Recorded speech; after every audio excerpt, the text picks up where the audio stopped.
తిరుమలని అడ్డు పెట్టుకుని వైఎస్ఆర్ కాంగ్రెస్ పార్టీని భూస్థాపితం చేయాలి అని చంద్రబాబు నాయుడు ప్రణాళిక రచించుకున్నది నిజం. అయితే అది వికటించి మొత్తం తెలుగుదేశం పార్టీ మెడకే చుట్టుకునేసరికి ఇప్పుడు కొత్త ఎత్తులతో ముందుకు వెళ్లాలని తెలుగుదేశం పార్టీ ఆలోచన చేస్తోంది. తెలుగుదేశం పార్టీ అనుకూల పత్రికలోనే ఈ రోజు వచ్చిన ఒక వార్త చూస్తే కూటమి మంత్రులు ముఖ్య నేతలతో Nara Lokesh video conference Zoom conference నిర్వహించారంట. దాంట్లో ఏం నిర్ణయం తీసుకున్నారో తెలుసా? వెంకటేశ్వర స్వామి విషయంలో వైసీపీ చేస్తున్న అపచారాన్ని విస్తృతంగా ప్రజల్లోనికి తీసుకెళ్లాలని, తటస్థ వేదికలపై ఎండగట్టాలని కూటమి నిర్ణయించుకుంది. ఇప్పుడు హఠాత్తుగా తటస్థ వేదికలు ఎందుకు గుర్తొచ్చాయి ఇన్ని రోజుల తర్వాత? అంటే తెలుగుదేశం పార్టీకి అనుకూలమైన వేదికలు, మీడియా సంస్థలు అవన్నీ విఫలమయ్యాయా? ప్రజలు ఎవరు నమ్మడం లేదు, తమ మీడియాను కూడా నమ్మడం లేదా? తెలుగుదేశం పార్టీ ఒక నిర్ధారణకు వచ్చిందా? అందుకే ఇప్పుడు తటస్థ వేదికలు అనే ఒక స్లోగన్ అందుకుంటుందా? అసలు తెలుగుదేశం పార్టీ ఒక నిర్ణయం తీసుకున్న తర్వాత ఇక తెలుగుదేశం పార్టీ నిర్ణయాలకు అనుగుణంగా ఏ వేదికైనా పనిచేసినా అది తటస్థ వేదిక ఎలా అవుతుంది? తటస్థ వేదికలు తమకు తాముగా ఏదైనా స్పందిస్తూ ఉంటాయి. తిరుమల అంశం ఈ రోజు కాదు, చాలా రోజులుగా నడుస్తోంది. ఒకవేళ అలాంటి తటస్థ వేదికలు ఉంటే నిజానిజాలు ఏంటో తేల్చేందుకు ఇప్పటికే ఒక చర్చా కార్యక్రమం లాంటివి తటస్థ వేదికలు పెట్టేవి, ఇప్పటి వరకు పెట్టలేదు.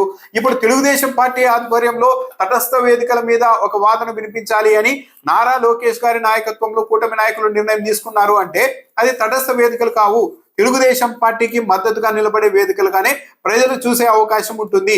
తెలుగుదేశం పార్టీ ఎంటర్ అయిన తర్వాత ఇది తమ వాదన, దీన్ని వినిపించాలి ఆ వేదిక మీద అనుకున్న తర్వాత అది తటస్థ వేదిక ఎలా అవుతుంది?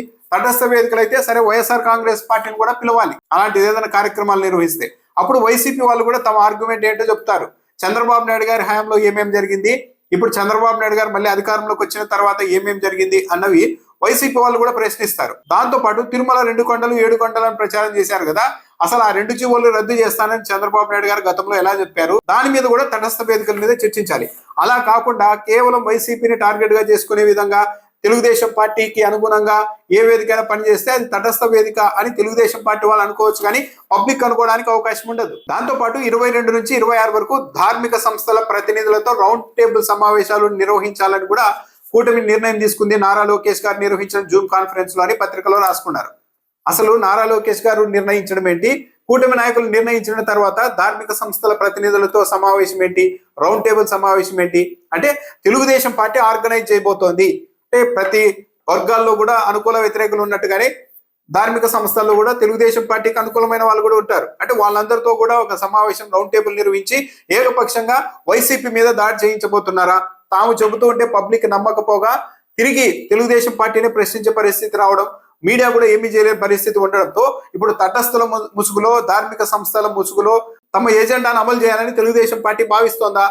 క్లియర్ గా ఇక్కడే అర్థమైపోతోంది. తెలుగుదేశం పార్టీ ఆధ్వర్యంలో ధార్మిక సంస్థల ప్రతినిధులతో రౌండ్ టేబుల్ సమావేశం అంటేనే అది ఎవరికి అనుకూలంగా ఉంటుందో అట్లే అర్థమైపోతుంది. అలా కాకుండా ధార్మిక సంస్థలే సొంతంగా ఒక వేదికను తయారు చేసి 2 పక్షాలని పిలిచి అక్కడ మీరే ప్రశ్నించాలి, అప్పుడు నిజమేంటో తెలుస్తుంది అని తెలుగుదేశం పార్టీ పిలుపునిచ్చి ఉంటే, ఆర్గ్యూ చేసి ఉంటే న్యాయబద్ధంగా ఉండేది. అలా కాకుండా తెలుగుదేశం పార్టీనే రౌండ్ టేబుల్ సమావేశాలు నిర్వహిస్తుంది ధార్మిక సంస్థల ప్రతినిధులతో. అంటే తమకు కావాల్సిన వాళ్ళని అడ్డు పెట్టుకొని, సరే ధార్మిక సంస్థల ప్రతినిధులు చెప్తే, మేము చెప్తే ఎలాగో పబ్లిక్ నమ్మలేదు కాబట్టి ఇలా స్వామీజీలు ధార్మిక సంస్థల ప్రతినిధులు చెప్తే కొద్దిమేర అయినా పబ్లిక్ నమ్ముతారేమో అని స్వామీజీలకి, ధార్మిక సంస్థల ప్రతినిధులకు, ఆ సంస్థలకు ఉన్న అంతో ఎంతో క్రెడిబిలిటీని, విశ్వసనీయతను కూడా తెలుగుదేశం పార్టీ తన రాజకీయ అవసరాల కోసం వాడుకునేందుకు సిద్ధమైంది అన్నది ఇక్కడ చాలా స్పష్టంగా కనిపిస్తోంది. మరి అయితే ఏ ధార్మిక సంస్థల ప్రతినిధులు దీనికి అంగీకరిస్తారు?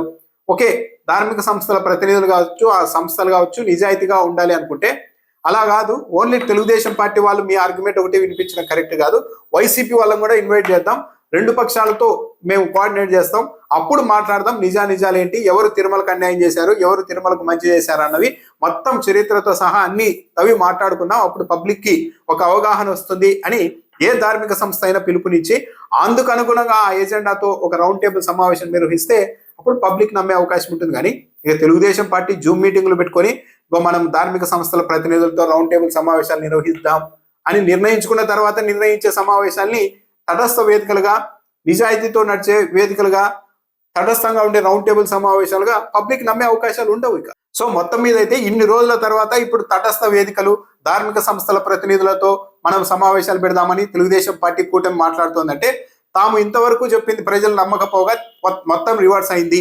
కాబట్టి దీన్ని డ్యామేజ్ కంట్రోల్ చేసుకోవడానికి ఇలా ధార్మిక సంస్థల ప్రతినిధులతో, స్వామీజీలతో మాట్లాడిస్తే అప్పుడైనా కొద్దిగా వాళ్ళకున్న విశ్వసనీయత ఆధారంగా నమ్ముతారేమో పబ్లిక్, మనకు మంచి జరుగుతుందేమో రాజకీయంగా అన్న ఆలోచనతో తెలుగుదేశం పార్టీ ఉన్నట్టుగా ఉంది.